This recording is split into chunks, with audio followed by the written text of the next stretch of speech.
During ETH Denver 2024, in our point of view, the real action happened at the Buidl Hack-a-thon.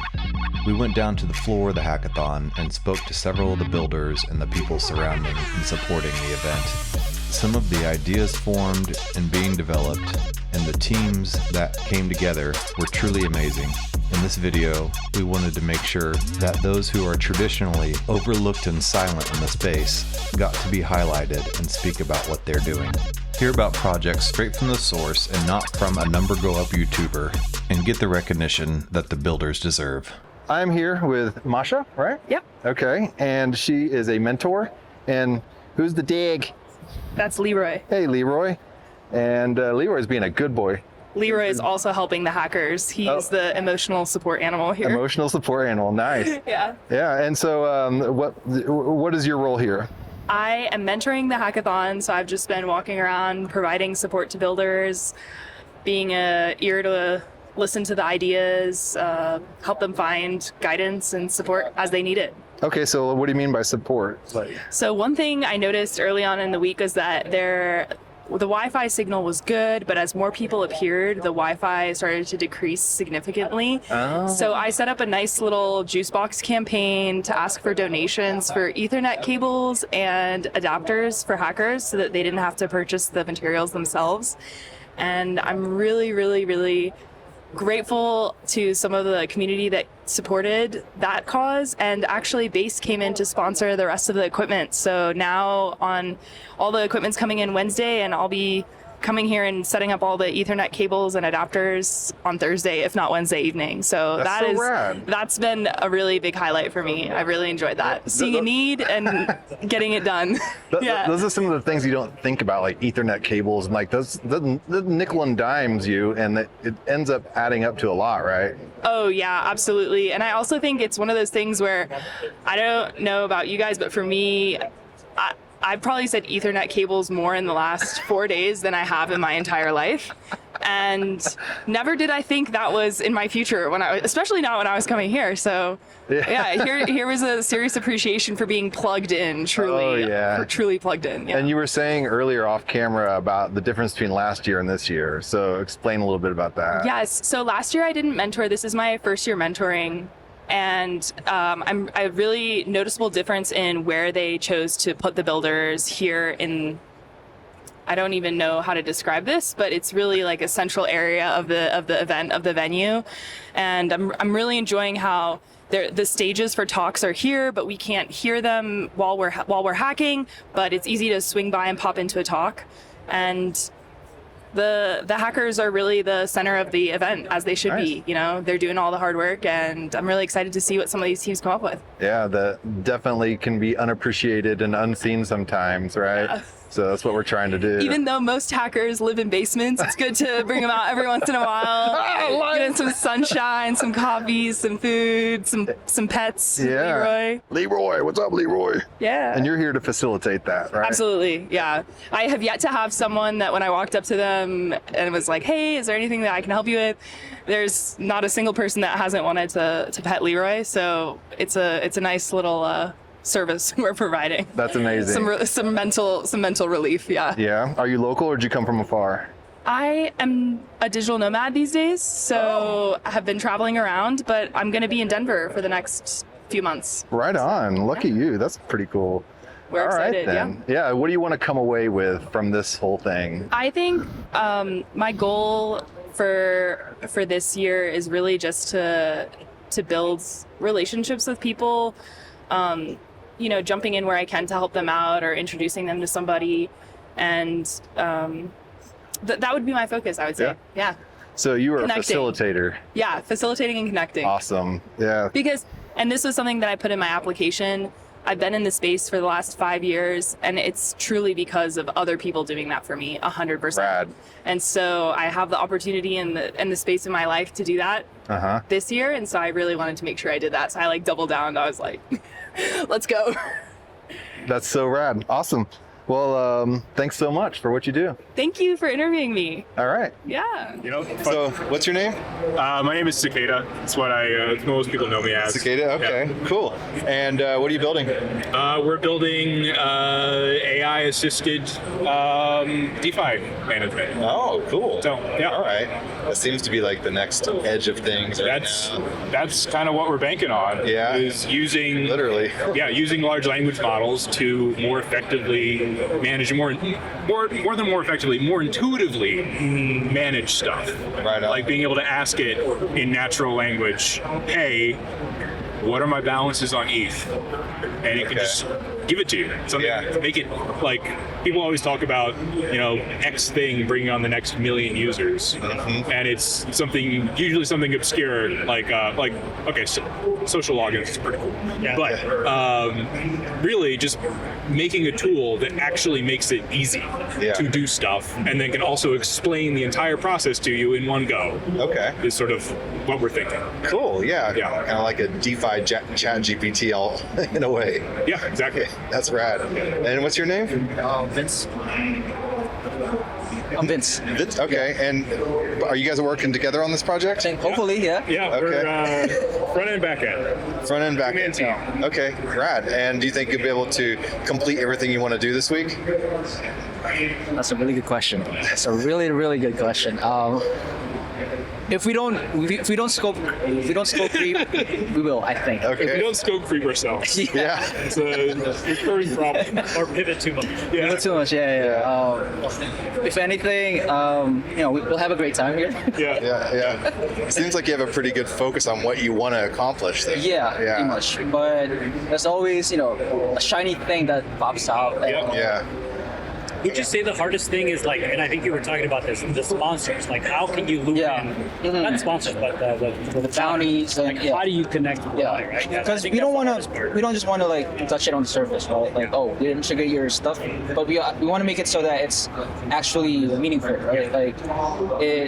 If we're integrating your wallet, we're not just gonna integrate it in our app, right? It's more of we integrate it and then we do something on top of it that is useful to the user, right? And like a lot of bounties are stuff like build a comprehensive dashboard for network X that shows all of the network history, which is good. But we want to do something that's a little more. It's not protocol specific. We want to do something a little more user oriented. Yeah. That's really what we want to do. To where you don't even see what's going on. It should matter less about the specific chain of the protocol and more about user interactivity. That's good. Right. I think that's the hardest part, especially for developers, right? We tend to think of tech instead of hey, what can we build that people actually use, right? That's actually solving a problem. So. Well, I mean, as a developer, don't you migrate towards certain chains sometimes because of familiarity with a language you may know and stuff like that? And developer experience, for sure. Yeah. I have a lot to say at a later time. A lot to say about having good developer experience, making it easy to integrate stuff on chain. Yeah. The documentation is not always good. No, a lot of the time it's very bad. And the ecosystem tooling too, there's not a lot of you have to make it from the ground up, and so people have their own solutions, right? Everyone is making, what's the term for it? Reinventing the wheel, right? It's tough for especially for developers who are just new to the space, right? They don't know where to get started. So, but we're hopeful that we'll get some pretty good. I don't want to say easy, but pretty good experience when it comes to integrating the stuff that people have. At the end of the day, we're gonna have a good time. Yeah. It's really what it's about in a way, right? A lot of caffeine. Yeah. A lot of caffeine. The coffee's so good. Have you guys been there yet? I keep I should be their marketing person. I think their coffee is I skipped all of these other coffee shops just to come here. Wait, inside that vending machine? On that note, I think I'm going to get some of that and then try to find. All right. Well, thanks for talking to us. Yeah, thank you so much. Yeah. What are you guys working on? What's your name, first of all? Hey, my name's Navin. Navin. All right. And it's you three and above average Joe, who's not here on the team. And what's your name? Parth. What? My name is Parth. Parth. Okay. I'm Kumalin. Kumalin. What are you guys working on here? So we're working on post tech. Post-tech, The okay. idea is it's a social finance platform to give basically creators fair share of revenue back to them, and kind of turning the social media current state on its head. So big tech currently takes a large share of the revenue that creators bring into their platform. Facebook takes 100%, YouTube takes 55%. And the idea is that we want to have creators have full ownership of their content and the revenue that they bring on the platform. So we're doing that by building a decentralized social media platform. Okay, so Post-tech's already pretty much kind of established, right? Are you guys adding to it, or They're forking and creating a new version.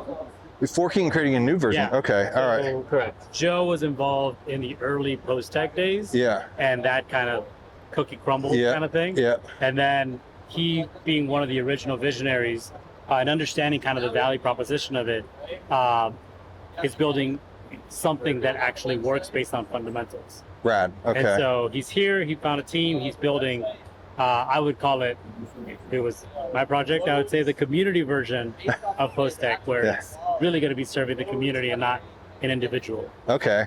So Post-tech community. Exactly. With the community with an asterisk. There's a Post-tech name to with it, an but I forgot asterisk. what it's called. Okay. Upward. Can you repeat that? So, what are you calling it again? So we call that upward dot two. Upward dot two. Yeah. Okay. So the dot two meaning it's going to. All right. Yeah, upward. So how Upward you- is the meaning? How are you guys splitting up the work here?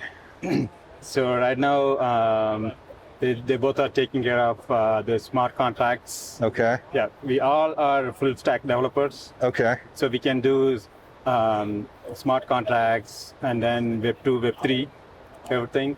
Uh-huh. And right now I'm taking care of the UI and then deployment parts, Okay. content and everything, along with Joe designing things, Uh-huh. the infrastructure, Okay. deployment stack, tech stack, everything. So the UI is pretty much your strong suit. I'm strong in full stack, except the UI part that I have not done, like HTML, CSS a lot. Yeah. But this is one of the opportunity to explore that more. Okay. Yeah, that's what I'm doing. Yeah. Yeah. Nice. And do you think this time frame is good to get what you guys want to do done?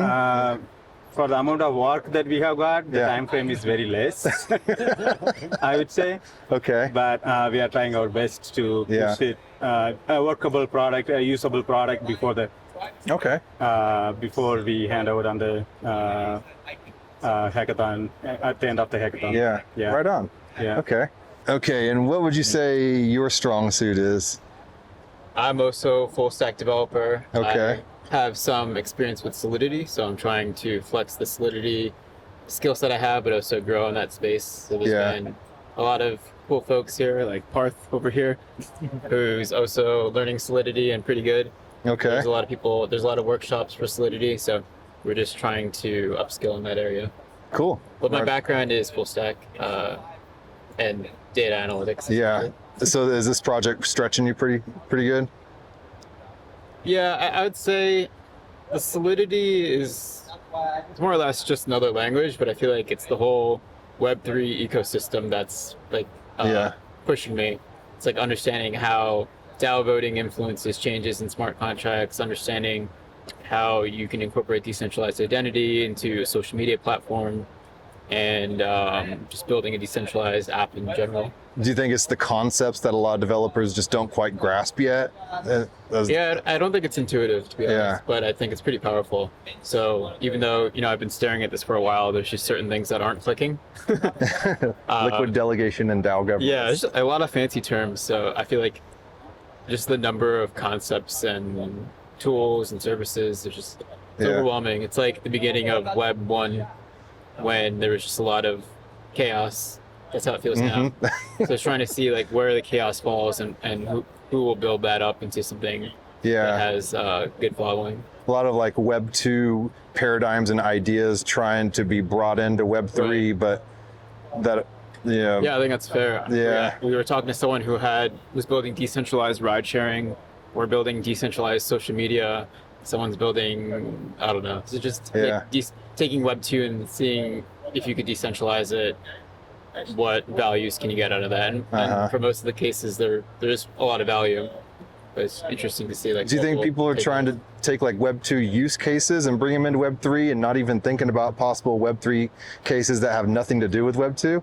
Yeah, I was talking to a mentor, and Hey, what's up, Joe? and they were saying that don't just think about taking everything and converting it to Web 3. Like, still, Web 2 is important. Like, so centralization of data could be important, but it's like decoupling what do you want to be decentralized and what's easier to keep centralized. So finding that balance is important instead of just taking everything and throwing it into Web 3. Yeah, and just carbon copying it over to Web 3. Yeah, that's cool, man. So what do you think is your strong suit in this little, party you got going here? Well, I'm a backend developer. Yeah. So this Web3 experience is something that's quite new to me. Yeah. However, I would say like Solidity is, for a backend developer and a full stack developer, it's very easy to grasp as compared to some other complicated languages. But it's mostly like JavaScript. My contribution to the team is mostly in terms of as a Solidity developer and writing the custom mathematical functions for our creator coins, like the keys in the post-tech world. Oh, so creating the keys in the post-tech world. And that's, okay, interesting.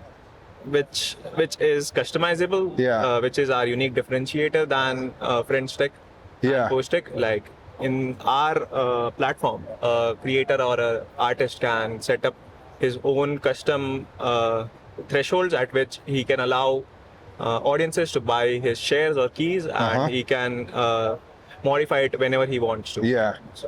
Which is something that's not currently offered right now.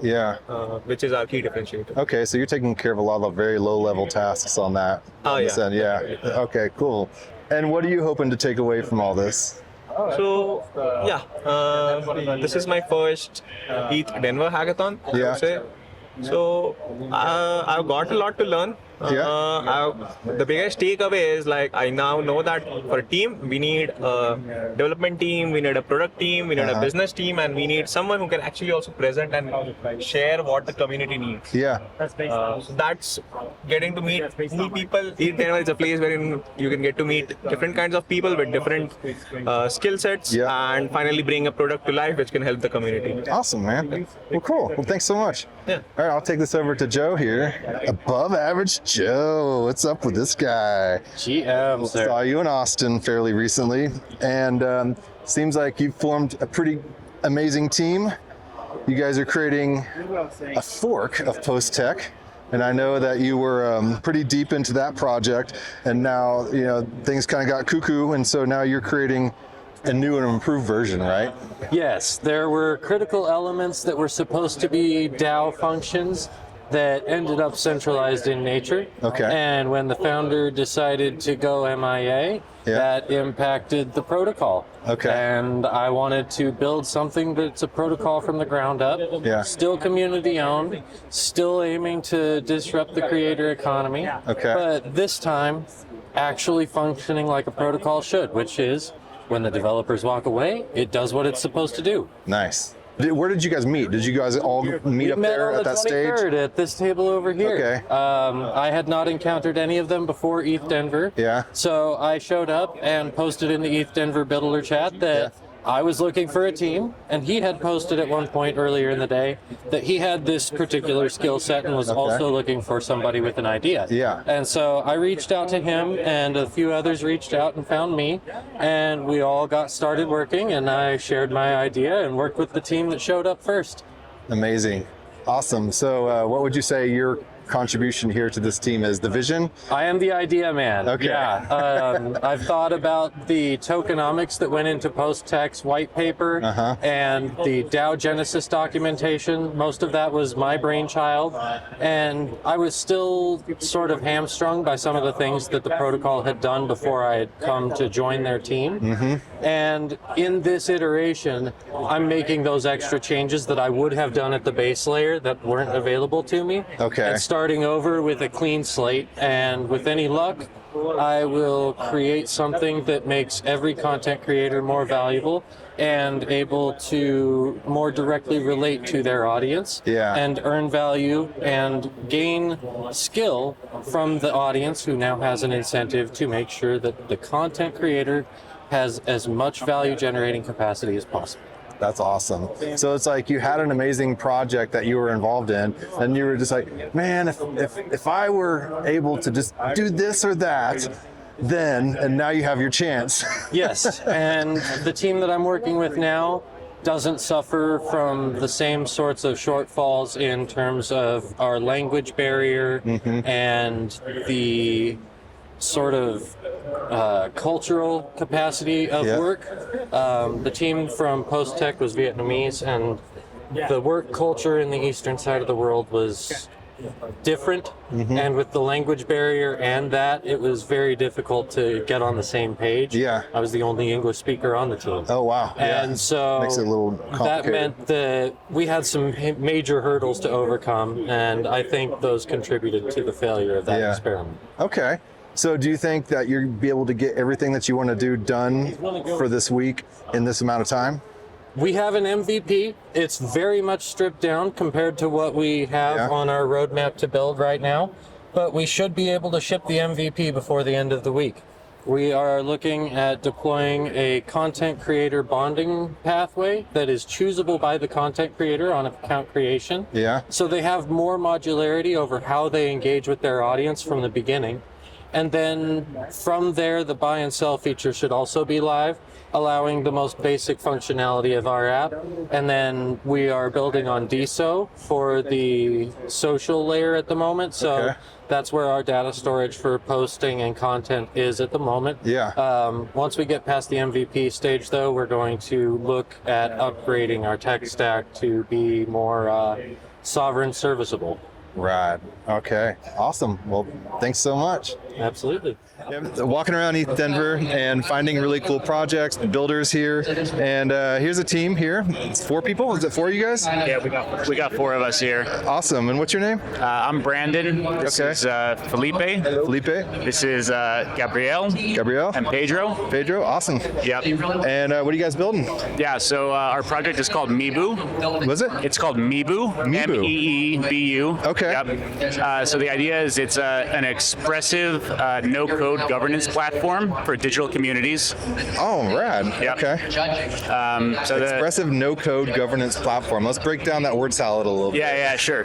So we're trying to offer digital communities more expressive ways to reflect decision making and coordination. Okay. So if you think about the idea of like current DAOs and digital communities are often using like a one token, one vote model, right? So our idea here is to create a governance platform, a framework that lets you choose any voting type. So simple majority, ranked choice, quadratic funding. Yeah. Okay. Mix that with any combination of voting tokens or voting power. All right. So allocate voting power to ERC20s, NFTs, POAPs to give a voice, a more expressive voice to the full breadth of contributors in an ecosystem, and then use that to trigger any on-chain contract call. Okay, so it spreads out the choices between voting assets and voting protocols in a way. I think that's right. Yeah, that's right. Yeah. So we're looking for ways to improve current governance structures. Try to move away from that sort of one token, one vote model. Yeah, and what's wrong with that? Well, I think there's a lot that's been written about vote buying and governance security in that way. But I think more broadly, there's this idea that token holders, I think they're really important in any ecosystem, but they're just one voice in an ecosystem, right? Yeah. So you think about contributors in an ecosystem. You have developers, you have marketers, you have designers, you have ambassadors, and they all have unique voices and perspectives. So we're trying to experiment with a government. We also have other stakeholders. So if you're building on optimism, maybe also want to reward ETH holders because they are securing the network below you. If you want to reward other projects that are in the same ecosystem as you, and things like that. So we are offering a lot of flexibility here. Oh, cool. Okay. So what is each of your roles here as the team members? I'm doing mainly front end. Front end? Okay. Yeah. So it's not going to be pretty, but it's going to work because I'm also engineer. All right. Yeah, the two of us, we're building more of the smart contracts part. Okay. And since we're using Cartesi tech, it's kind of split in some layer 1 smart contracts in Solidity, and layer 2 Go smart contracts inside the Cartesi ecosystem. Wow. Okay. And both of you guys are working on that? Yeah. And Solidity. Okay. Yeah. And what's your role here? Yeah. So I'm the non-technical guy on the team. So I'm doing product and pitch work. All right. Yeah. Visionary dude. Right on. Twitter threads and Twitter threads. Yeah, we're trying to do some real-time marketing for the project as well. So right on. Yeah. Okay. And where will this be rolled out or distributed? And have you thought of a distribution plan type of thing? I think not quite just yet. So we all contribute in the Cartesi ecosystem. So we're launching the what ecosystem? The Cartesi ecosystem. Yes. So we're using the Cartesi tech stack, which is where it'll be rolled out from a technical standpoint. I think we're still kind of discussing what the post-ETH Denver plan can look like. Yeah. Okay. You started now here. Did you guys just meet here? No. So we all knew each other before ETH Denver, but this project is sort of born at ETH Denver. Yeah. Oh, right on. Yeah. Okay. And what is the one thing you want to take away from ETH Denver specifically? Yeah. So we've made a lot of great connections here. I think personally we're learning a lot from all the mentors here. Awesome. Well, cool. Where can people get a hold of you guys and watch what you guys are doing? So we're on Twitter at 0xmeebu. 0xmeebu. Okay. Yep. And you can follow the project there. Okay. Yeah. Cool. All right. Thanks. Well, thanks. Thanks, man. So how's it going? What's your name? Bruno. Bruno. Okay. We're walking around and talking to people about what they're building, and looks like you have a team of 4 here. It's 4, yeah. Right on. And what are you building? We are building infrastructure, right? Building what? Infrastructure. Infrastructure. Okay. Yeah. So basically, indexers plays a very important role in the blockchain ecosystem for builders. Yeah. Okay. What the indexer does, it gets data from the blockchain. Okay. And organize that data in order for front ends to retrieve information easily. Yeah. Yeah. But of course, once this data is out of the blockchain, it becomes fragile. It can be manipulated, tampered, etc. Right? Okay. Nowadays, indexers, they have a very manual and simple and human intervention way to generate disputes on if this data is correct or not. Okay. And we want to increase the security level of those indexers. Okay. So we are building a fully verifiable indexer where you can fetch data from Cartesi virtual machine, which is a very powerful virtual machine. Okay. Running technically a RISC-V VM with a Linux. Okay. OS, fully verifiable. So whatever is built inside this machine is fully verifiable, so you can open disputes. Okay. Because it's a fully deterministic. Yeah. Always present the same result, so you can generate proofs from that. Absolutely. Yeah. So once you have that through that machine, you can guarantee that whatever disputes you open, it can be used, that information, to enforce the right result, which helps a lot in the dispute mechanism. Okay. So projects like the graph could highly benefit from that layer of security to enhance the protection and the eventuality of a dispute. Okay. Wow. So it's all about making the space safer. Yeah. Make the space less prone to attacks and manipulation. Okay. And so who would most likely be the focused clientele for something like this? So anyone wants to build an index, okay, for example, use that. And also this extrapolated, right? Yeah. Every mechanism that you have slashing function that is based on the quorum, right? Majority wins. Yep. You could use that as a kind of a Supreme Court to even a minority amount of people could prove they're correct, even if the majority is saying the opposite. Like something like Claros?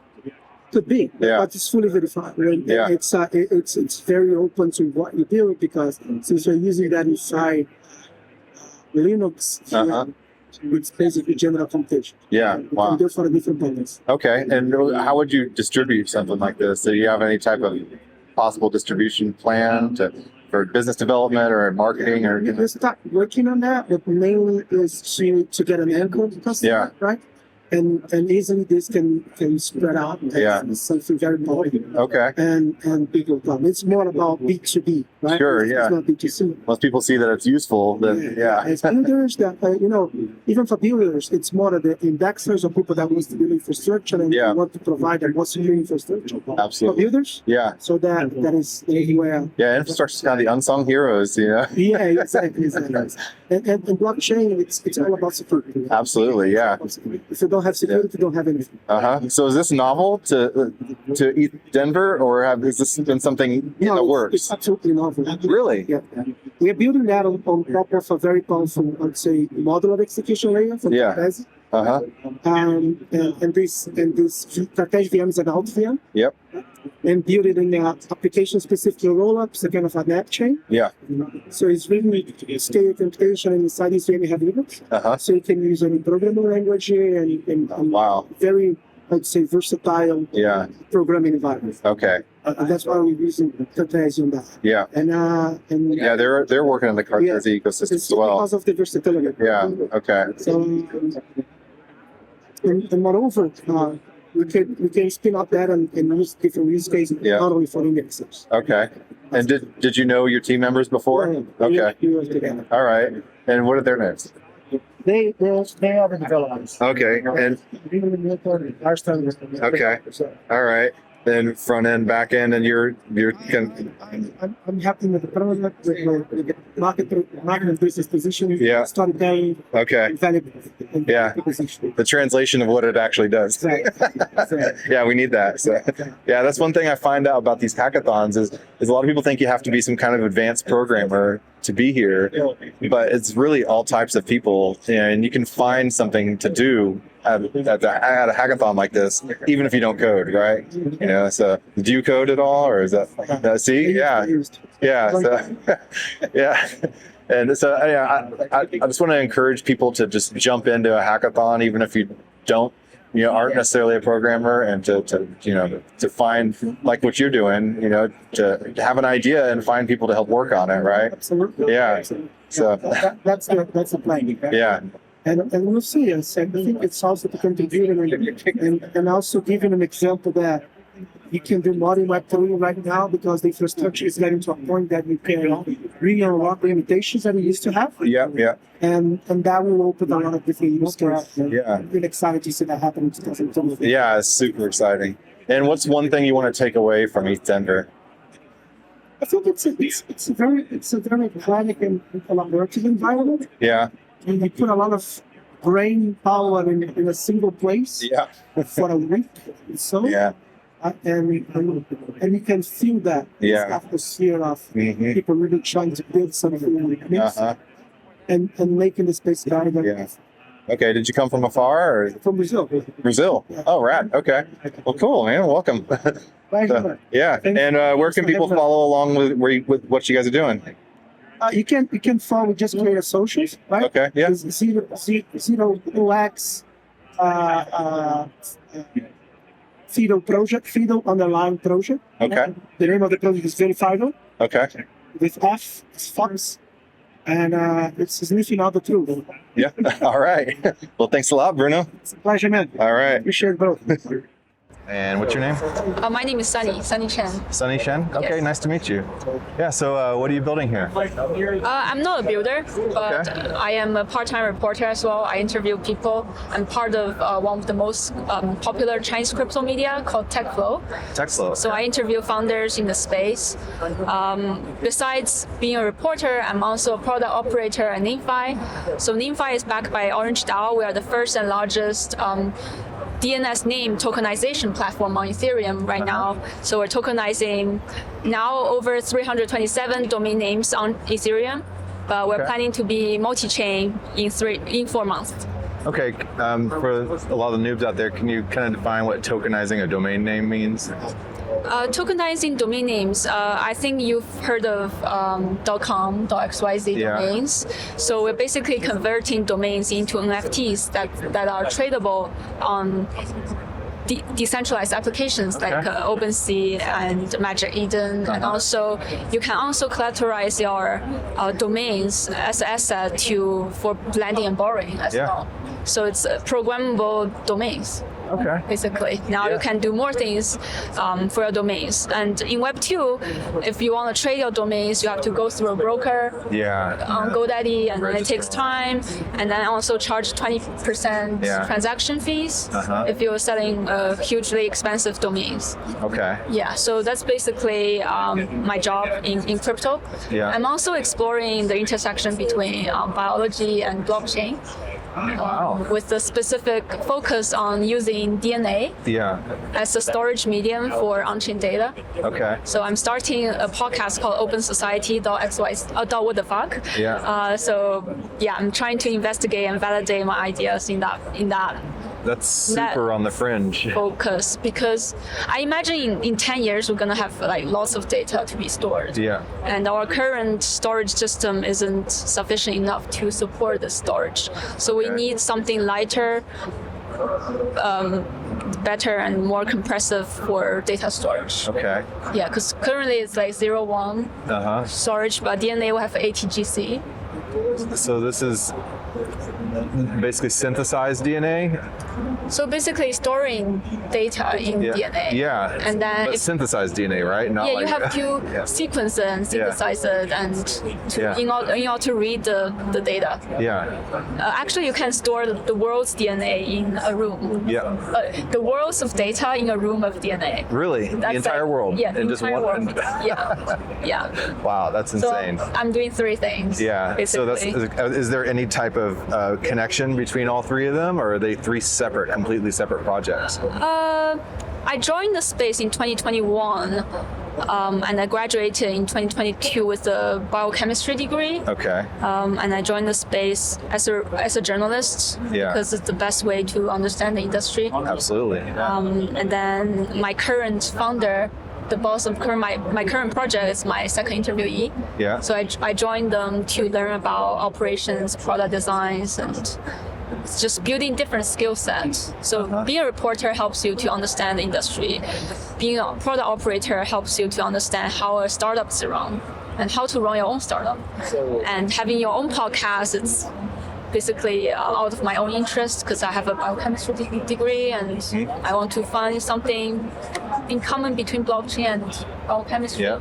So that's I guess it's connected. It's connected to my identity. I mean, it's all in the same kind of sector. Yes. And you have a podcast, you said? I'm starting one. You're starting one? Yeah, okay. I'm starting one called Open Society what the fuck. Open Society what? What the fuck. Okay. So with a special focus on the intersection between blockchain and biology. So yeah. So that's my. I mean, I've been hearing about AI and blockchain and biology all kind of intermixing. So, do you have any thoughts on AI along with it? I'm not an AI expert. But I think AI is a great tool to improve our productivity. Okay. Blockchain is it solves the coordination problem for resource allocation. So they have different roles. Yes. So AI is more productivity side, and blockchain is coordination, and biology is. Well, I never really understand biology during my college days. It's such a complex subject. It's beyond like memorizing a lot of things. It's very complex. If I can quote from the CEO of NVIDIA, Jensen Huang, and he said biology is the most complex project on the planet. Yeah, absolutely. Because we were just discussing about the flagella of bacteria. Like it has such a beautiful design that allows it to convert this motor energy so efficiently that's not achievable in the mechanical mode created by humans. So biology is very interesting. If we could find something in common between life and how humans operate, that would be awesome. Yeah, that's really cool. Yeah. So coming out of this Ethereum conference, what is something that you would want to take away? Like the one thing that you would want to take away if you had to pick one? One thing I have to take away, I think it's really learning about the new things happening in the industry. I guess a lot of people are saying like there isn't much innovation going on in the space, but I think from a reporter's point of view, everything is progressing in an incremental speed. You don't really want to see a like overnight success of innovation. I don't think it's possible. Like I think Story Protocol, what they're doing programmable IP, they're really connecting the traditional world, like the real world, to blockchain, and how blockchain can help IPs to be more efficient, and how we can bypass those brokerage, and how we can bypass those inefficiencies and make IPs more connected and more efficient in the future. So I really look forward into how people could leverage blockchain protocols to really improve efficiency. Yeah, that's what I want to explore. Nice. So as a reporter, a journalist, what's your main medium? Medium. Yeah, are you written or are you putting it on camera or audio? So for TechFlow, the final product is written. Okay. So we do bilingual interviews. So if you are English speaker, we produce English text and also Chinese text for our audience. But we're trying new things. In the new year, we're trying podcasts. And also short videos. Yeah. So the podcast that you're thinking about launching here will be with TechFlow, or will be completely independent? Independent. Okay. Yeah. For TechFlow, it's for them. I really appreciate TechFlow because I was a student before I joined TechFlow. So they really give me the opportunity to really jump into the space. I interview the founders with their 100K followers. Sure, yeah. Yeah, so I really appreciate our founders. Just thank you. That's cool. All right, so where's the best place people can find you? Find Twitter. I think my Twitter handle is Sunny Guoyuan. I guess it's a bit difficult to catch, but Twitter is the best place. And if I launch if Open Society what the fuck it's live on the browser, then you can find it immediately. So stay tuned. All right. Well, thank you very much. All right. Okay, still here at the Ethereum conference, and it's cool. You just run into all types of builders and people contributing to the space, and I've run into Sam here. So, Sam. Yes. All right. So, why are you here? I'm here to network with builders in the Ethereum community, and of course, get people more involved with the Tron ecosystem as well. The Tron ecosystem, okay, cool. And what do you want to accomplish? Just one thing you want to take away from this conference? Definitely learn more about what Ethereum builders are creating, what they're prioritizing, and then of course, make sure that more people are a little bit aware of what Tron is building as well. Okay, so what is Tron building? Yeah, so Tron is a layer 1 blockchain. We have over 215 million total user accounts. We've been around for 4 or 5 years now. We have a multitude of hackathons that are happening as well, where builders can build online their projects on the Tron ecosystem, and a multitude of other aspects. We have 1.5 to around 2 million daily active users. These are just people transacting in Tron network tokens. For example, USDT on Tron, which is Tether, is huge. We represent the entire Tron network, around 37 to 40% of the total stablecoin market cap. And this is across the global south. How long has USDT been on Tron? I think since or close to its inception of the Tron network, so for about 3-4 years now. Really the reason why there's so much usage is because of the low transaction fees. If you stake your TRX, which is the Tron network native utility token, you can offset all of your gas fees. So you have $0 in gas. To begin with, it's already very low. So a lot of people in countries like Nigeria, Lebanon, Brazil, they utilize USDT on Tron, not just to do purchasing of altcoins, but actual daily lives and daily aspects of it. And us representing 37-40% of the entire stablecoin market cap really presents that. So USDT is a huge driver. What other type of apps can you find on Tron? So other major dApps are obviously DeFi protocols like Just Lend, SunSwap. We have a lot of projects we work with closely in the Tron ecosystem. Ape NFT. You want to create your own NFT projects. And right now we want more projects to build on the Tron network in a more more decentralized manner. Hence why we're doing so many hackathons that are focused on DeFi, impact, integration, so utilizing our scaling solutions like BitTorrent chain. I'm sure you're aware of BitTorrent, where you can torrent videos, you get access to them. It's a part. Brings me back to college. Yeah, absolutely. It's a part of that Tron ecosystem, and it has its own layer 2 solution where you can build on the BitTorrent chain to utilize the Tron network even more efficiently. Oh, cool. So we also have a Bitcoin layer 2 that's being developed right now to try to bridge the gap between our ecosystem and Bitcoin. All right. And just making it easier for developers to build, because that's really our main focus. We want more builders building because we have access to a lot of liquidity on the Tron network. A lot of people who are just transacting for daily goods and daily lives, and there's so many protocols that can be built that can benefit them. Yeah. So how easy is it for like an Ethereum developer to go and start building on Tron? Super easy. We are, for the most part, EVM compatible. Okay. We have our own virtual machine called TVM, Tron Virtual Machine. Okay. The only difference is our resource model and, of course, our consensus mechanism. Yeah. So we're built on not a proof of work, which is what Ethereum originally was on. Yeah. Now they're proof of stake after the merge. Okay. We're built on delegated proof of stake. Delegated. So this increases that our network is more operational, more reliable. It basically means it's harder to overthrow the network. Yeah. Ethereum, it's very hard to do so as well, but with delegated proof of stake, it's a bit more tough. Either way, both works. Yeah. But in this case, it promotes more decentralization, which is what we're really pushing for this year. More projects building on their own, and we'll support them on the back end. And then on top of that, the Tron network is really focused on our resource model. Yeah. So that's really our biggest differentiation.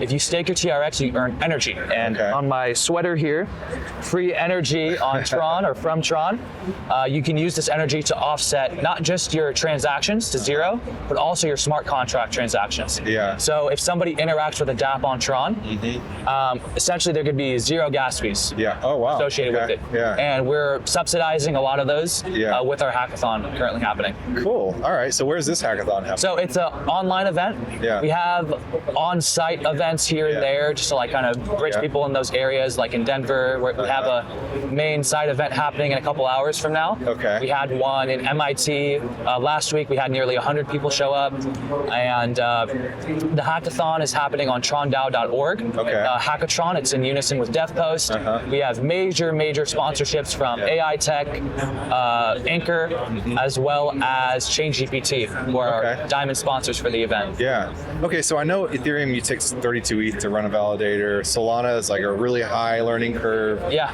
How's it on Tron? I would say, since it's similar to building on Ethereum, it's Solidity. Yeah. It's very easy. We have a whole resources aspect where you can get access to all Tron dev documentations to build. We have on-site support as well on our Discord, our Telegram. Yeah. So we make it as easy as possible. As for setting up a node, we also are putting together ways in which people can set up their own node.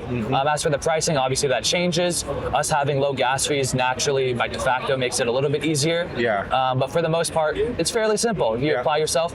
Tomorrow we're going to have kind of a speed run competition to show people how easy it is and fast you can launch a smart contract. Okay, cool. Do people, when you say you're the Tron ecosystem here, just kind of like, oh, whoa, hey, cool. Yeah, yeah, they are, and we're really trying to show ourselves in a positive light, especially with the Ethereum community. We believe in, or at least I do, in an interoperable future, a composable future where people can utilize either one blockchain and multiple projects together, or multiple blockchains for their project together. So we really believe in that. We've worked with a lot of bridging companies or bridging projects like Router to really make an effort to, for the most part, no pun intended, bridge the gap with those projects. So we're really working on that. Yeah, we're working towards a place where people won't even really care what blockchain it's on or what goes on. Absolutely. And regular Web 2 people, they don't care about that. No. They just want a DApp that's functional and they want to see the utility behind it. Absolutely. Tron is really working to be the blockchain of choice for that and work alongside other major blockchains to make that effort and bridge that gap. Cool, great, man. So where's the best place to plug in? Tron DAO. You as well. Yeah, so you can find me on Twitter, Sam Tron DAO. You can also find Tron DAO on Twitter, Tron DAO, TronDAO. Okay. We're, I think, the largest DAO in existence. Really? Or one of the largest. Okay. So feel free to check us out on Twitter. Yeah. Check us out on our website, trondao.org. Feel free to subscribe to our newsletter as well. It's on our website. And shoot us a DM on Twitter. We'd be happy to get in touch. Awesome, man. It's really good to hear what else is going on out there. Absolutely. All right, thanks a lot. So much.